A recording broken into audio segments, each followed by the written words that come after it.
ಇನ್ನು ಮುಂದೆ ನಿಮ್ಮ ನೆಚ್ಚಿನ ಧಾರಾವಾಹಿಗಳ ಫುಲ್ ಎಪಿಸೋಡ್ಗಳು ಸನ್ ನೆಕ್ಸ್ಟ್ ಆಪ್ನಲ್ಲಿ ಮಾತ್ರ.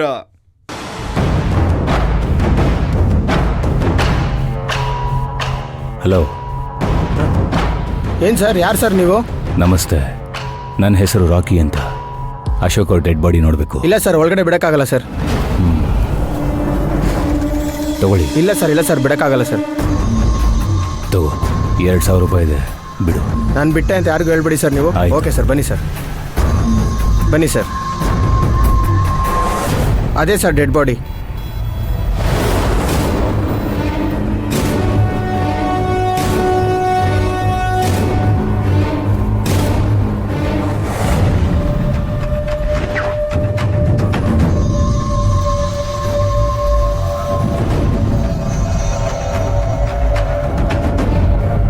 ಇದೇನಾ ಬಾಡಿ?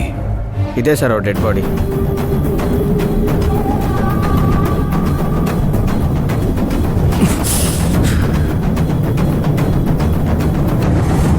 ಏನ್ ಗುರು, ಮುಖ ಇಷ್ಟೊಂದು ವಿಕಾರವಾಗಿ ಆಗ್ಬಿಟ್ಟಿದೆ? ಗುರ್ತೆ ಸಿಗ್ದಂಗೆ ಆಗ್ಬಿಟ್ಟಿದೆ ಸರ್. ಸರಿ, ಥ್ಯಾಂಕ್ ಯು.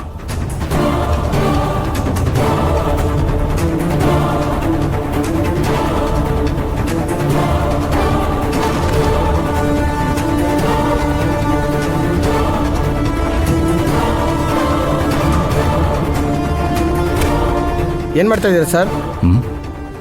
ಏನಿಲ್ಲ.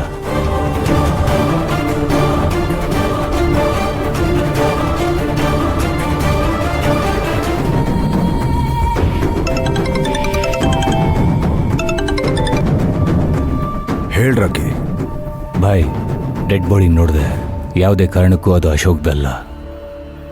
ಯಾಕೆಂದ್ರೆ ರೈಟ್ ಹ್ಯಾಂಡಲ್ಲಿ ಅಚ್ಚೆ ಇದೆ. ಅಶೋಕ್ ಕೈಲಿ ರೈಟ್ ಹ್ಯಾಂಡಲ್ ಅಚ್ಚೆ ಇರಲಿಲ್ಲ. ಅದು ಅಲ್ಲದೆ ಬಾಡಿ ಅಶೋಕ್ಗಿಂತ ದಪ್ಪ ಇದೆ. ಅಶೋಕ್ ಅಷ್ಟು ದಪ್ಪ ಇರಲಿಲ್ಲ. 100% ಹೇಳ್ತೀನಿ, ಇದು ಅಶೋಕ್ ಬಾಡಿ ಅಲ್ಲ. ಈ ವಿಷಯ ಶಿವಗಾಮಿ ಫ್ಯಾಮಿಲಿಗೂ ಗೊತ್ತಾಗಬಾರ್ದು. ಅವರು ಅಶೋಕ್ ಸತ್ತಿದ್ದಾನೆ ಅಂತ ಅನ್ಕೊಂಡಿದ್ದಾರೆ. ಹಾಗೆ ಅನ್ಕೊಳ್ಳಿ. ಟೈಮ್ ಆಯ್ತು, ನಡೀರಿ ಸರ್. ಹಾ ಬಾಯ್.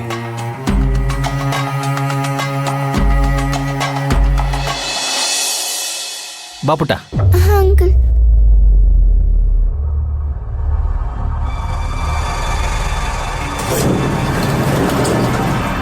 ಬಾರಮ್ಮ.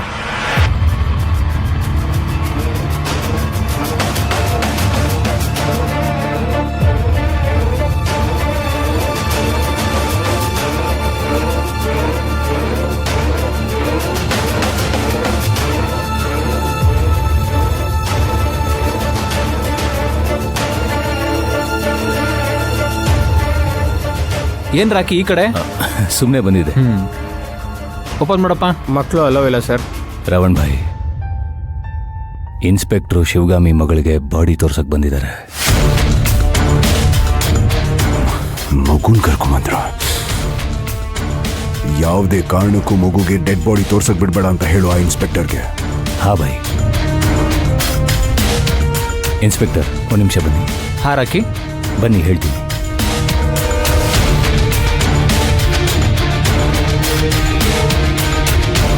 ಏನ್ ರಾಕಿ ಹೇಳಿ. ರಾವಣ್ ಭಾಯ್ ಮಾತಾಡ್ಬೇಕಂತೆ, ಮಾತಾಡಿ. ಹಲೋ, ಹೇಳಿ ಸರ್. ಹೇಗಿದ್ದೀರಾ ಇನ್ಸ್ಪೆಕ್ಟರ್? ಚೆನ್ನಾಗಿದ್ದೀನಿ ಸರ್. ನೋಡಿ, ಅದು ಅಶೋಕ್ ಡೆಡ್ ಬಾಡಿ ಅಂತ ಶಿವಗಾಮಿ ಮನೆಯವ್ರಿಗೆ ಯಾವುದೇ ಕಾರಣಕ್ಕೂ ಗೊತ್ತಾಗಬಾರ್ದು. ಯಾಕಂದ್ರೆ ಅದನ್ನ ಇಟ್ಕೊಂಡು ಇನ್ನೂ ಸುಮಾರು ವಿಷಯ ನಾನು ಪ್ಲಾನ್ ಮಾಡ್ತಾ ಇದ್ದೀನಿ. ಆ ಮಗುಗೇನಾದ್ರೂ ಕಾರಣ ಹೇಳಿ ವಾಪಸ್ ಕಳಿಸಿ. ಆ ಥರ ಹೇಗೆ ಹೇಳಕ್ಕಾಗುತ್ತೆ ಸರ್? ಆಮೇಲೆ ನನ್ನ ಕೆಲಸ ಆಗುತ್ತೆ ಅಷ್ಟೇ.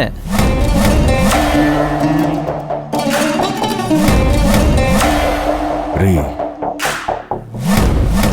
ಡಿಪಾರ್ಟ್ಮೆಂಟ್ ಅಲ್ಲಿ ಇದ್ದೀರಾ, ಇದನ್ನು ನಾನೇ ಹೇಳ್ಕೊಡ್ಬೇಕೇನ್ರಿ ನಿಮಗೆ? ಆ ಮಗು ಎಷ್ಟ್ರಿ ವಯಸ್ಸು? ಏನೊಂದು 6-7 ವರ್ಷ ಇರ್ಬೋದು ಸರ್, ಅಷ್ಟೇ. 6-7 ವರ್ಷದ ಮಗುಗೆ ಡೆಡ್ ಬಾಡಿ ನೋಡಕ್ ಕರ್ಕೊಂಡು ಬಂದಿದ್ದೀರಲ್ಲ, ನಿಮ್ ತಲೆಯಲ್ಲಿ ಏನಾದ್ರೂ ಸಗಣಿ ತುಂಬಿದ್ಯಾ? ಯಾರಾದ್ರೂ 6-7 ವರ್ಷದ ಮಗುಗೆ ಡೆಡ್ ಬಾಡಿ ನೋಡಕ್ ಬಿಡ್ತಾರಾ?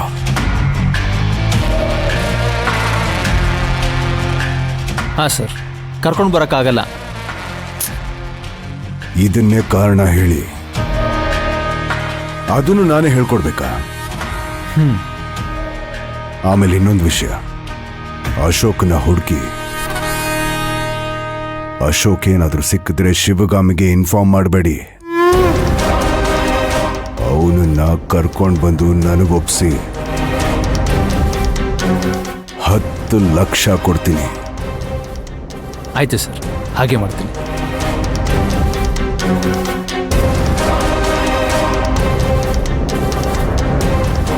ಹೇಳಿ ಬಾಯ್. ರಾಕಿ, ಅವನಿಗೆಲ್ಲ ಅರ್ಥ ಆಗೋ ಥರ ಹೇಳಿದ್ದೀನಿ. ಅಶೋಕ್ನ ಹುಡುಕ್ಸ್ತಾ ಇದ್ದೀನಿ. ಸಿಕ್ಕಿದ್ರೆ ನಮಗೆ ಒಪ್ಪಿಸ್ತಾನಂತೆ. ನೀನಲ್ಲಿ ಜಾಸ್ತಿ ಹೊತ್ತಿರ್ಬೇಡ. ಭೈರವಿ ನಿನ್ನನ್ನು ನೋಡಲೇಬಾರ್ದು. ಅವಳು ಹೋದ್ಮೇಲೆ ನೀನ್ ಮನೆ ಹತ್ರನೇ ಬಂದ್ಬಿಡು. ಆಯ್ತು ಬಾಯ್, ಬರ್ತೀನಿ. ಸರಿ ರಾಕಿ, ನಾನು ಬರ್ತೀನಿ.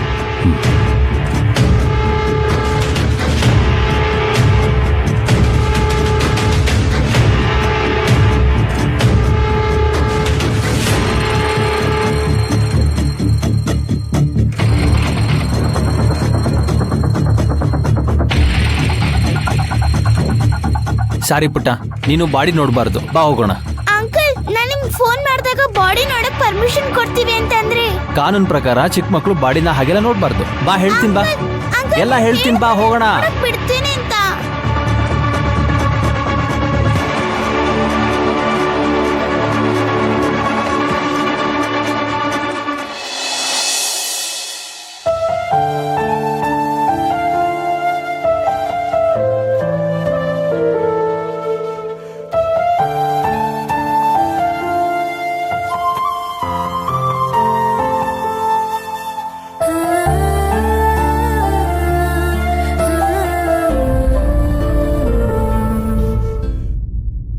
ಏನಿದು? ಹಾಲು ಒಡೆದು ಹೋಗಿದೆ. ಬೆಳಗ್ಗೆ ಪಾತ್ರೆ ಎಲ್ಲ ಚೆನ್ನಾಗಿ ತೊಳೆದಿದ್ದೆ.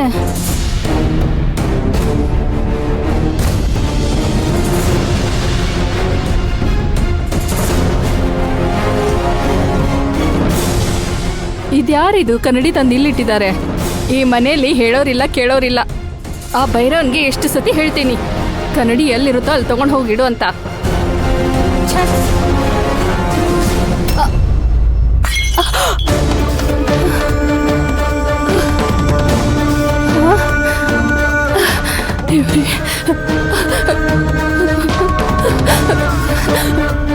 ಯಾಕೆ ಇವತ್ತೇನಾಗ್ತಿದೆ ನಂಗೆ? ಶುಕ್ರವಾರ ಬೇರೆ. ಕನ್ನಡಿ ಕೈ ಜಾರಿ ಬಿದ್ದೋಡ್ದೋಯ್ತು.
ಕಮಲಮ್ಮ, ರೂಪಾ, ಕಮಲಮ್ಮ, ರೂಪಾ, ಎಲ್ಲಿ ಹಾಳಾಗೋಗಿದ್ದೀರಾ ಎಲ್ರು?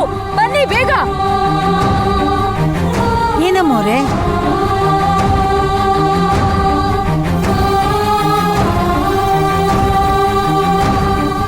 ಭೈರವಿಯಲ್ಲಿ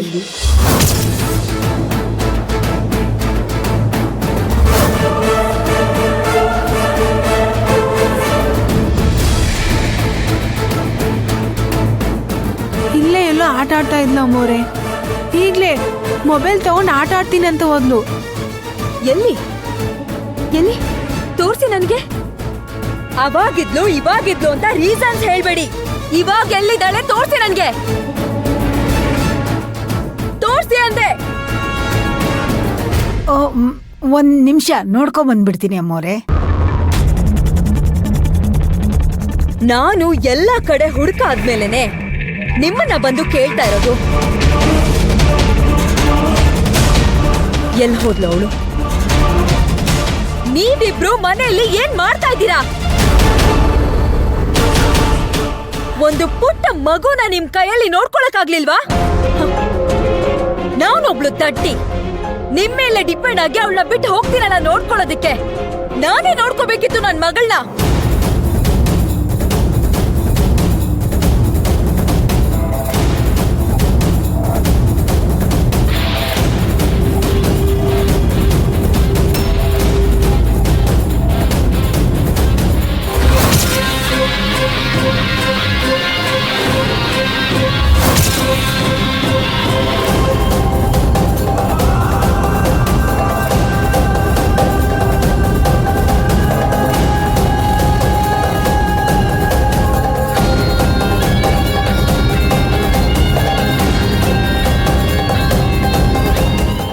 ಎಲ್ಲೇ ಹೋಗಿದ್ದೆ?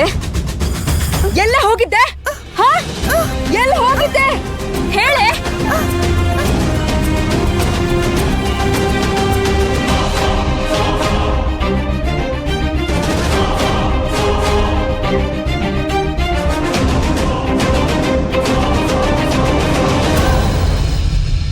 ಹಾಸ್ಪಿಟ್ಲಲ್ಲಿ ಡೆಡ್ ಬಾಡಿ ಅಪ್ಪಂದ ಅಲ್ವಾ ಅಂತ ನೋಡಕ್ ಹೋಗಿದ್ದೆ. ನೀನೇನ್ ದೊಡ್ಡ ಮನುಷ್ಯಲಾ? ಈ ಕೆಲ್ಸ ಎಲ್ಲ ಯಾರ್ ನಿನಗ್ ಮಾಡಕ್ ಹೇಳಿದ್ದು? ನಿನ್ ಪ್ರಾಣಕ್ಕೆ ಅಪಾಯ ಇದೆ ಅಂತ ಗೊತ್ತು ತಾನೇ ನಿನ್ಗೆ? ಜಾತ್ರೆಗೆ ಹೋದ್ಯಲ್ಲ, ಏನಾಯ್ತು?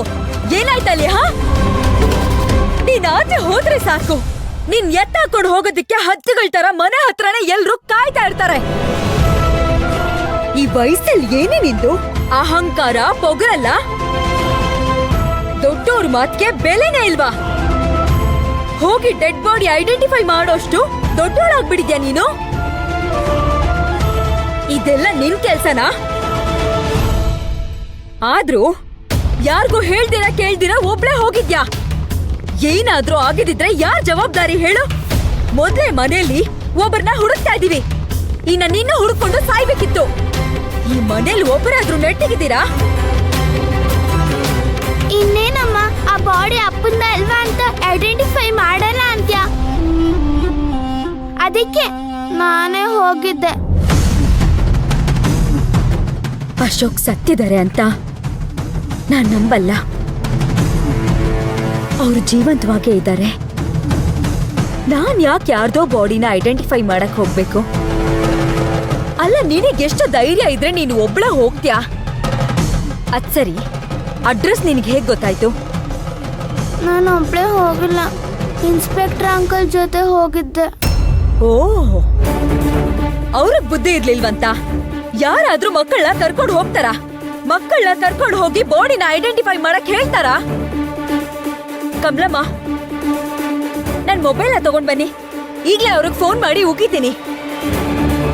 ಅಮ್ಮ, ಅವ್ರೇನ್ ಕರ್ಕೊಂಡು ಹೋಗ್ಲಿಲ್ಲ, ನಾನೇ ಫೋನ್ ಮಾಡಿ ಹೇಳ್ದೆ ನಾನು ಬರ್ತೀನಿ ಕರ್ಕೊಂಡು ಹೋಗಿ ಅಂತ.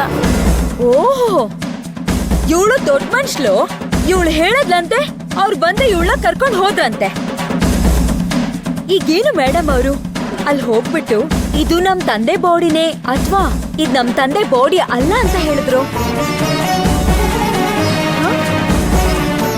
ಅವರು ನನ್ನ ನೋಡಕ್ಕೆ ಬಿಡ್ಲಿಲ್ಲ, ಮಕ್ಕಳು ಡೆಡ್ ಬಾಡಿನ ನೋಡ್ಬಾರ್ದಂತ. ಯಾಕೆ? ಇದು ಇನ್ಸ್ಪೆಕ್ಟರ್ ಮುಂಚೆನೆ ಗೊತ್ತಿರ್ಲಿಲ್ವಂತ? ಇನ್ನೊಂದ್ಸಲ ಹೇಳ್ದೆ ಕೇಳ್ದೆ ಮನೆಯಿಂದ ಆಚೆ ಹೋದ್ರೆ ಮನೆಗ್ ಮತ್ತೆ ಸೇರ್ಸಲ್ಲ.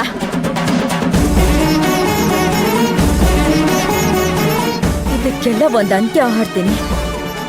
ಅಶೋಕ್ ಪ್ರಪಂಚದಲ್ಲಿ ಯಾವುದೇ ಮೂಲೆಯಲ್ಲಿದ್ರು ನಾನು ಅವ್ರನ್ನ ಹುಡುಕಿ ಕರ್ಕೊಂಡ್ ಬಂದೇ ಬರ್ತೀನಿ.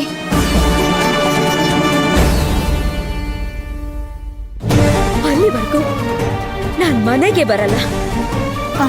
ಅಮ್ಮೋರೆ, ಅಮ್ಮ, ಅಮ್ಮೋರೆ, ಅಮ್ಮೋರೆ.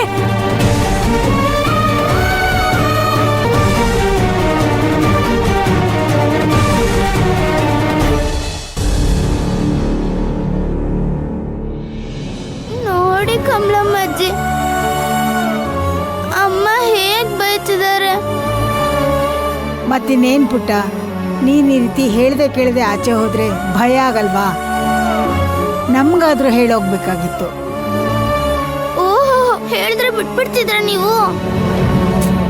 ಇಲ್ಲಾಂದ್ರೆ ನಮ್ಮಮ್ಮ ಆದ್ರೂ ಬಿಡ್ತಿದ್ರಾ? ಅಲ್ಲ, ಆ ಪೊಲೀಸ್ ಅಷ್ಟು ಸಲ ಬಂದ್ ಕೇಳ್ತಾ ಇದ್ದಾರೆ. ಆಯ್ತು, ಅಪ್ಪ ಸತ್ತಿಲ್ಲ ಅಂತಾನೆ ಒಪ್ಕೊಳ್ಳೋಣ.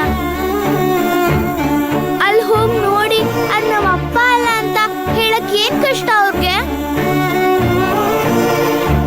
ಪಾಪ, ಅದ್ಯಾರ್ದೋ ದೇಹ. ಪೊಲೀಸರು ನಿರ್ಧಾರ ಮಾಡಕ್ ಆಗ್ತಿಲ್ಲ, ಕಾಯ್ಕೊಂಡೇ ಕೂತಿದ್ದಾರೆ. ಅಟ್ಲೀಸ್ಟ್ ಅಮ್ಮ ಆದ್ರೂ ಹೋಗಿ ಅದ್ ನಮ್ಮ ಅಪ್ಪ ಅಲ್ಲ ಅಂತ ಹೇಳ್ತಿದ್ರೆ ಅವರು ಯಾರ್ ಬಾಡಿ ಅಂತ ಕಣ್ಣು ಹಿಡಿದು ಅವ್ರ ಮನೆಯವ್ರಿಗಾದ್ರೂ ಕೊಡ್ಬೋದಾಗಿತ್ತಲ್ವಾ? ಅವರು ಅವ್ರ ಶಾಸ್ತ್ರನ ಮುಗಿಸ್ಕೋಬೋದಾಗಿತ್ತು.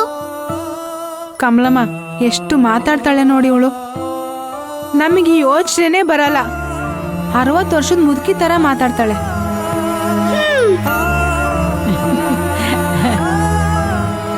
ಹಾ, ದೊಡ್ಡವರು ಚಿಕ್ಕವ್ರ ತರ ಆಡಿದ್ರೆ ಚಿಕ್ಕವರು ದೊಡ್ಡವ್ರ ತರ ಮಾತಾಡ್ಬೇಕಾಗತ್ತೆ. ನನಗ್ ಸುಮ್ಮನೆ ಟೆನ್ಷನ್ ಕೊಡ್ಬೇಡಿ. ಆಯ್ತಾಯ್ತಾಯ್ತಾಯ್ತು, ನಿನ್ ಟೆನ್ಷನ್ ಕಡಿಮೆ ಆಗೋಕೆ ಕೂಲಾಗಿ ಒಂದು ಜ್ಯೂಸ್ ಮಾಡ್ಕೊಡ್ತೀನಿ, ಕುಡಿಯುವಂತೆ ಬಾ. ಹಾ, ಸ್ವಲ್ಪ ಐಸು ಜಾಸ್ತಿ ಹಾಕಿ. ಹೀಗೆ ಆಡ್ತಿದ್ರೆ ಅದ್ ಯಾರ್ಯಾರು ಹೊಡಿತೀನೋ ಗೊತ್ತಿಲ್ಲ ನನ್ಗೆ. ಅಯ್ಯೋ ಬೇಡಮ್ಮ ಬೇಡಮ್ಮ, ಸುಮ್ನೆ ಬಾ ಬಾ ಬಾ.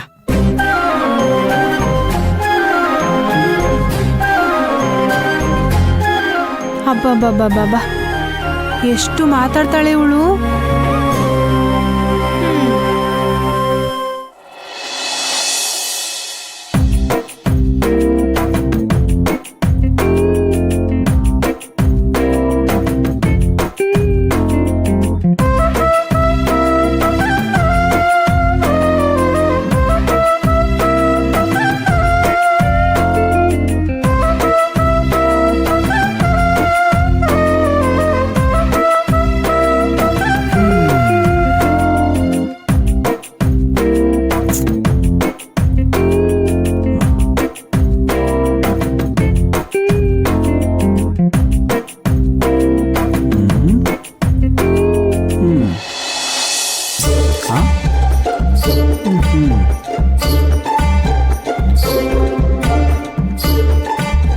ಚಿನ್ನ, ಎಲ್ಲಿಗೆ ಹೋಗ್ತಾ ಇದೀಯಾ?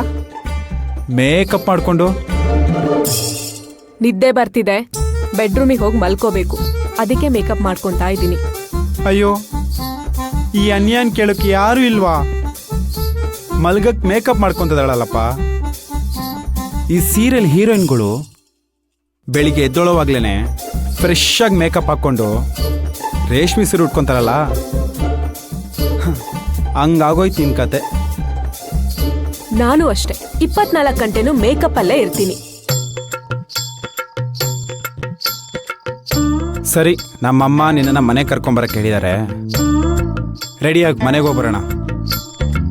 ನನ್ನನ್ನ ಹೇಗ್ ಕರ್ಕೊಂಡೋಗ್ತೀಯಾ? ಆಟೋ.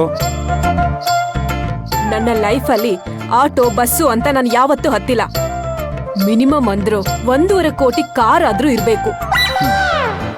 ಅದ್ಯಾವುದೋ ಸೈಲಿಗಿಟ್ಟಿರೋ ಸೆಕೆಂಡ್ ಹ್ಯಾಂಡ್ ಕಾರ್ ಅಲ್ಲ, ನಿಂದೆ ಓನ್ ಕಾರ್ ಆಗಿರ್ಬೇಕು. ಲೇ, ಅನ್ಯಾಯವಾಗಿ ಸುಳ್ಳು ಹೇಳ್ಬೇಡ. ಚಾಮರಾಜಪೇಟೆಯಲ್ಲಿ ಫುಟ್ಪಾತ್ ಮೇಲೆ ಹೋಟೆಲ್ ಇದ್ದಾಗ ನೀನ್ ಕಾಲೇಜ್ಗೆ ನಡ್ಕೊಂಡೇ ಬರ್ತಿದ್ದೆ. ಅದು ಆಗ, ಇವಾಗಲ್ಲ. ಸರಿ, ನನ್ನ ಫ್ರೆಂಡ್ ಒಂದು ಅಂಗಡಿ ಓಪನ್ ಮಾಡ್ತಿದ್ದಾನೆ, ಅದಕ್ಕಾದ್ರೂ ಹೋಗಿ ಬರೋಣ ಬಾ. ನಾನು ಎಲ್ಲಿಗಾದ್ರೂ ನಿನ್ ಜೊತೆ ಆಚೆ ಬರ್ಬೇಕಂದ್ರೆ ಮಿನಿಮಮ್ ಅಂದ್ರೂ 3/4 kg ಚಿನ್ನ ಇರ್ಬೇಕು ನನ್ನ ಮೈ ಮೇಲೆ. ಹಾಗಾದ್ರೆ ಮಾತ್ರ ಬರೋದು. ಲೇ, ನನ್ನ ಫ್ರೆಂಡ್ ಅಂಗಡಿ ಓಪನ್ ಮಾಡೋದಕ್ಕೆ ಹೀರೋಯಿನ್ನೇ ಕರೆಸ್ತಾ ಇದ್ದೆ. ಬರೀ 50,000 ರೂಪಾಯಿಗೆ ಬರ್ತಾ ಇದ್ರು. ನೀನೇನೆ 3/4 kg ಚಿನ್ನ ಕೇಳ್ತಿದ್ಯಾ? ಹಾಗಾದ್ರೆ ಆ ಹೀರೋಯಿನ್ ಜೊತೆನೆ ಹೋಗು, ನನ್ನನ್ನ ಯಾಕೆ ಕರಿತಿದ್ಯಾ? ನನ್ನ ಜೊತೆ ಎಲ್ಲೂ ಬರಲ್ಲ ಅಂತಂದ್ರೆ ಹೇಗೆ? ನಮ್ಮ ಮನೆಯವರು ನಿನ್ನನ್ನು ನೋಡ್ಬೇಕಂತ ಹೇಳ್ತಿದ್ದಾರೆ. ಏನ್ ಮಾಡ್ಲಿ? ನನ್ನ ಫೋಟೋ ತೋರ್ಸೋಗು. ನಾನು ನಿನ್ನ ಫೋಟೋ ತೋರ್ಸಕ್ಕಲ್ಲ ಮದುವೆ ಆಗಿರೋದು. ನನ್ನ ಹತ್ರ ಮ್ಯಾರೇಜ್ ಸರ್ಟಿಫಿಕೇಟ್ ಇದೆ. ನಾನು ಮಾತ್ರ ನಿನ್ನನ್ನು ಸುಮ್ಮನೆ ಬಿಡಲ್ಲ. ಸರಿ ಸರಿ, ಆಯ್ತು, ರೆಡಿಯಾಗಿ ಹೋಗು. ಹಾಗೆ ಬಾ ದಾರಿಗೆ ನಮ್ಮ ಮನೆಗೆ ಹೇಳ ನನ್ನ ಹೆಂಡತಿ ನನ್ನ ಜೊತೆ ಬರೋಕ್ಕೆ ಒಪ್ಕೊಂಡಿದ್ದಾಳೆ ಅಂತ. ನಾವು ಒಟ್ಟಿಗೆ ಹೋಗ್ತಾ ಇರೋದು ನಿಮ್ ಮನೆಗಲ್ಲ, ಮತ್ತೆ ಲಾಯರ್ ಆಫೀಸ್ಗೆ.